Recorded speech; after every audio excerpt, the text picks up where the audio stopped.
Grayson set off on journey sometime midday from Salt Lake City to his hometown in Monticello, Utah. He had been driving on Route 89 for a few hours now, and the skies were starting to get dark. This highway was absolutely secluded. The last time he had seen a gas station or a store was miles away. Finally, another one. Grayson spotted a few lights up ahead. As he neared, he realized it was a small deli, open 24/7. Great, maybe he might even get some information from here. Grayson drove his car into the parking lot and locked up before he headed inside. The weather was pretty chilly out. Perhaps he could get something to warm him up.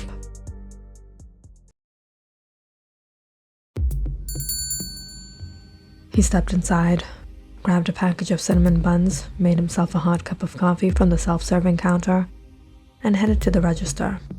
"Excuse me," he said, catching a glimpse of a young woman organizing some items behind the counter. "Yes, I'll be right there," she said, taking off her gloves.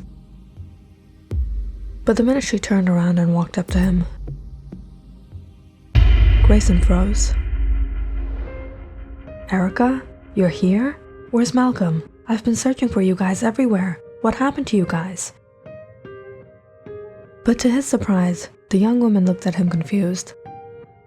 "I'm sorry, sir, you've been mistaken. I'm Carol. My husband and I run this store together." Carol? Before Grayson could ask anything more, a man walked out of the storage room from the back. "Sweetheart, is everything okay? Is someone bothering you?" Carol looked at him, shaking her head. "No, everything's fine. We just have another customer." Carol picked up the coffee and hurried to get a paper bag and some tissues to go along with it. As Maddox stared at Grayson, "Do you need help with anything, sir?" he said rather sternly. "No, it's okay. Perhaps I was mistaken." Grayson took the bag from Carol, made his payment.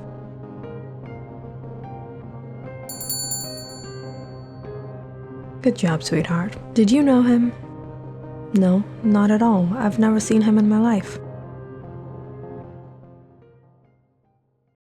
Maddox Woods ran this small business on the first floor of their home and lived on the second floor along Route 89.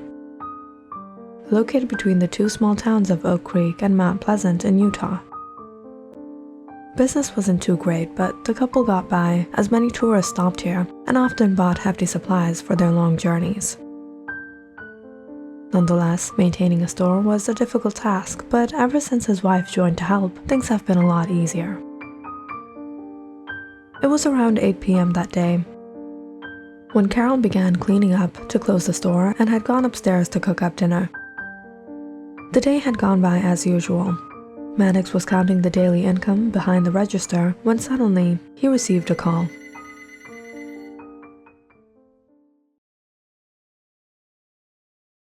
Maddox picked up, instantly recognizing a familiar voice. If he wasn't mistaken, it was the same man who had visited the store earlier today. "Maddox, do you know where your brother is?" "Who is this?" "Do you want to hear your brother?" Ah! Maddox anxiously gripped onto the phone as he heard his brother shout in the background. "Please, don't do this. We'll do what you want. If you want to see your brother alive, come to the waterfall. And bring your wife. Try anything smart. And your brother." Ah! When his brother yelled out in pain again, Maddox quickly shouted, "Stop. Stop. Don't do anything to him. I'll be there." Maddox nervously put down the phone. His brother Mason was in trouble. Maddox had warned him about living in that secluded house. Ever since Carol moved in, Mason moved out to the small cabin the brothers had built by the waterfall, not too far from the store. The location was perfect, but this was the first time they were living apart from each other. There was no way one could instantly reach the other for help. Maddox took all the preparations he could and hiked out towards the cabin with Carol that night. As they neared, the sound of rushing water made it impossible to make out any other sound. It was dark, Maddox and Carol shone their flashlight ahead, passing over the wooded area. They could see the lights of the cabin turned on, but they couldn't make out anything of what was happening inside. As he stepped through the wet grass, they suddenly heard the cabin door creak open, and the man stepped out with a gun in his hand. He then ushered Mason to walk out as he pushed him. Seeing his brother's hands tied and his feet shackled, Maddox rushed to his help, when Grayson immediately came in the way. "Step back, or I'll shoot him right now." "No, don't do this."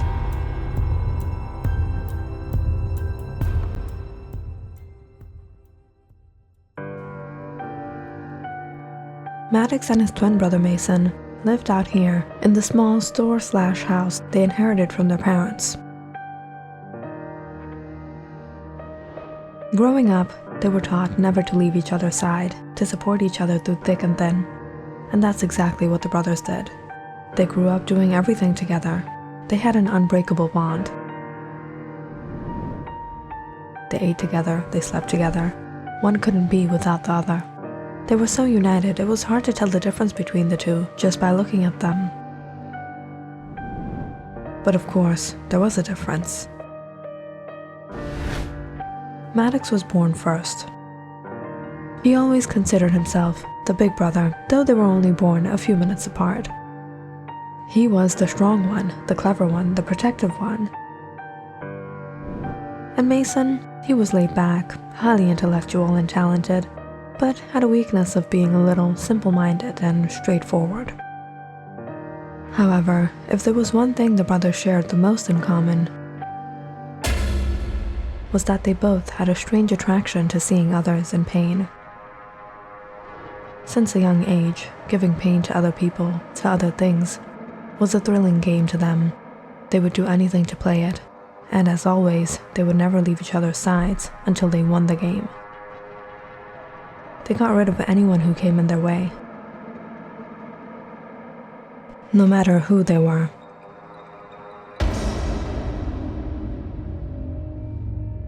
Since they began living on their own, surviving on their own out here, practically in the middle of nowhere, they began robbing people,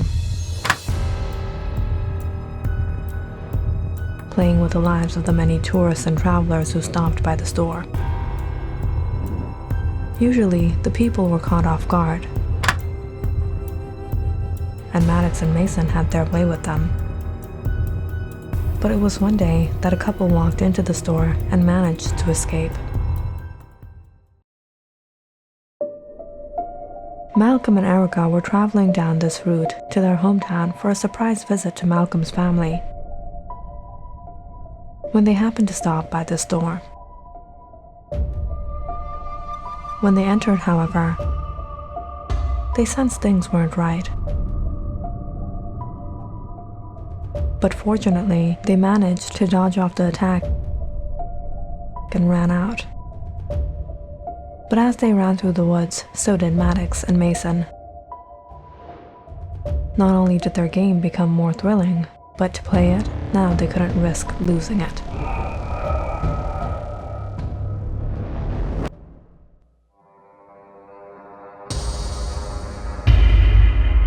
It was near dawn when they caught the couple off guard, exhausted and dehydrated from the long night. "What do you guys want? If you want money, take it. Just leave her alone." "I don't think so. We won the game. We deserve a prize. Don't we, Mason?" "Who's going to get who? Rock, paper, scissors?" Malcolm and Erica realized they had fallen into the hands of two psychotic minds who would do who knows what to them. They watched as these two grown men decided their fate over a game. "Rock beat scissors, Mason. I gave you a 4th round."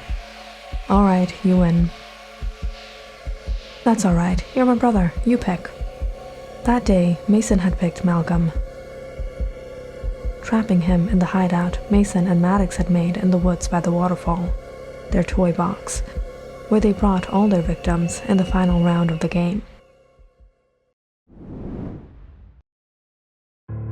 However, Maddox had chosen to switch things up a bit. He really liked this young woman. She was beautiful. Have you ever played Family?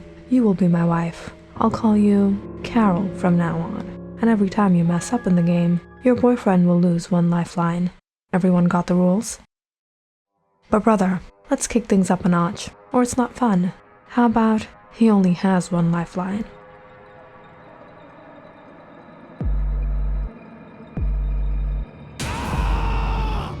Erica was horrified when he heard Malcolm shout out in pain, trapped in the cabin. It was from that day that she followed all rules and played Maddox a sick game so that they would spare him. But that wasn't to say they didn't make Malcolm suffer. Mason did as he pleased, enjoying every moment of pain Malcolm got, and the days continued like this. But at the same time, back in Salt Lake City, Malcolm and Erica's family began to search for them. No one but Malcolm's brother Grayson had known that the couple were visiting Malcolm's parents' home in Monticello to surprise them with the news of their marriage. Grayson searched everywhere for them, but it seemed that the police would be of no help when weeks went by with no news. That's when Grayson decided to set off himself on the same route Malcolm and Erica had followed, traveling all the way to Monticello in search for them. He stopped at every gas station and every store on the way, until he stepped into the Woods Deli, and to his shock, found Erica working there. But he couldn't understand why she was pretending to be someone else. He knew this was Erica. Sensing something wasn't right, Grayson took his things and left. But when he opened the package Erica had handed him, he found a note inside, written on the tissues she had stuffed in. Malcolm is still alive. This man and his twin brother have trapped us. If I don't act like this, his twin brother will kill Malcolm. He's keeping him in the cabin by the waterfall.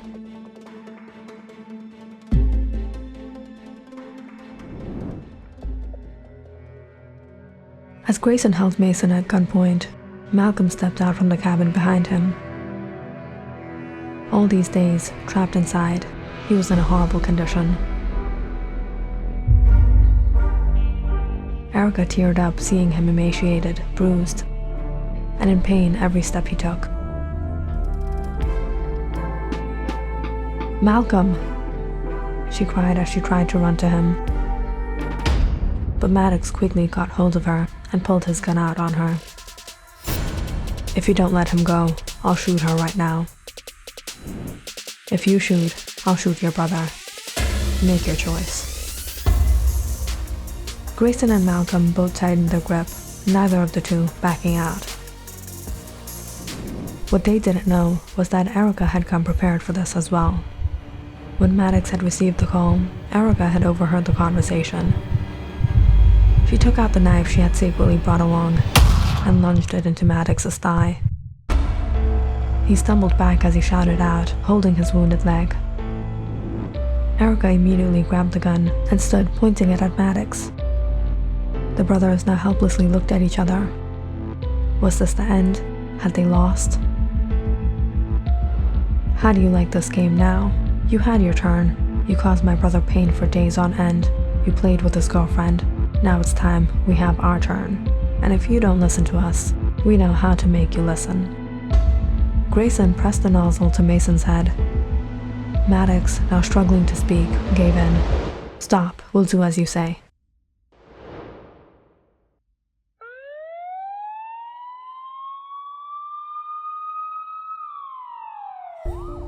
"Thank you, Grayson." "Hey, you don't have to thank me. We're brothers, man. Now let's go. They've been waiting for you guys back home."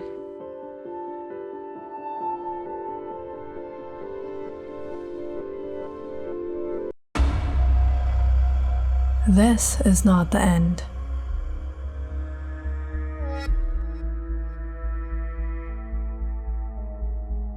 Click on the subscribe button and check out more awesome videos on our channel.